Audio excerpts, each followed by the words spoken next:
কি সম্মান, তাদের কি লাভ, কি প্রফিট।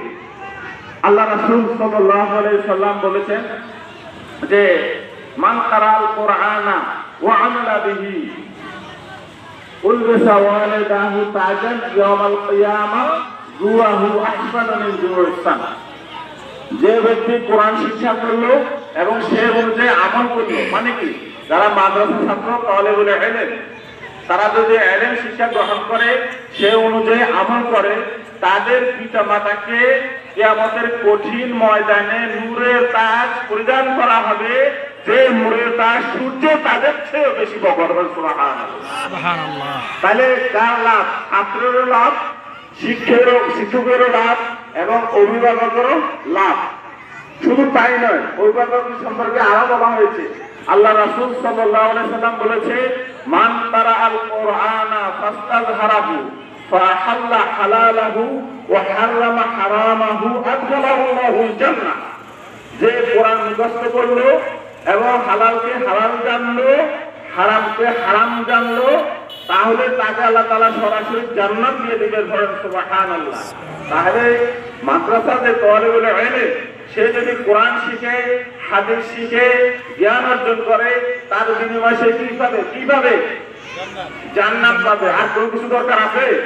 দুনিয়ার এমবিবিএস, ডাক্তার, ইঞ্জিনিয়ার কোনো কিছু দরকার আছে? কোন লোক যদি জান্নাতের গ্যারান্টি পেয়ে যায় দুনিয়াতে, তার আর কোনো কিছু দরকার আছে?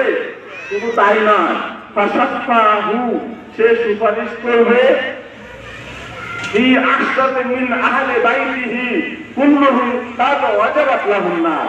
তার পরিবারের 10 জনকে সে সুপারিশ করে জান্নাতে নিবে, যেই পরিবারের 10 জনের উপরে জাহান্নাম ওয়াজিব হয়ে গেছে, তাদেরকে সে বেছে বেছে তার ভাই, তার বোন, তার চাচা, তার আত্মীয় স্বজন, দাদা দাদি, নানা নানিকে সে বেছে বেছে জান্নাতে নিয়ে যাবে। কয়জনকে? কমপক্ষে 10 জনকে, যাদের জন্য জাহান্নাম ওয়াজিব হয়ে গেছে। তাহলে আর আপনার কি চান? 10 জন লোকের সুপারিশ আল্লাহ রাসূল বলেছেন তালেবুল ইলম সে কি করে জান্নাতে নিয়ে যেতে পারবে। সম্মানিত ভাই সব, তাহলে এতগুলো ফজিলত যদি আমাদের এখানে যদি লেখাপড়ার ঘাটতি কমও হয়, আমাদের এখানে লেখাপড়ার যদি ঘাটতি কমও হয়, তাহলেও আমরা ইনশাআল্লাহ দুনিয়াতেও সফলতা এবং আখিরাতেও কি সফলতা।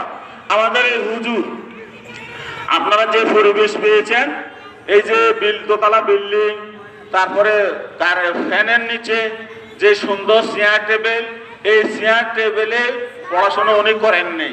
রাগুই মাদ্রাসা আমি ছিলাম, তখন আমরা চেয়ার টেবিলও ছিল না, কিন্তু আল্লাহর রহমতে উনিও আমাদের চাঁদপুর ডিস্ট্রিক্টের মধ্যে এবং বিশেষ করে শাহরাস্তি থানার মধ্যে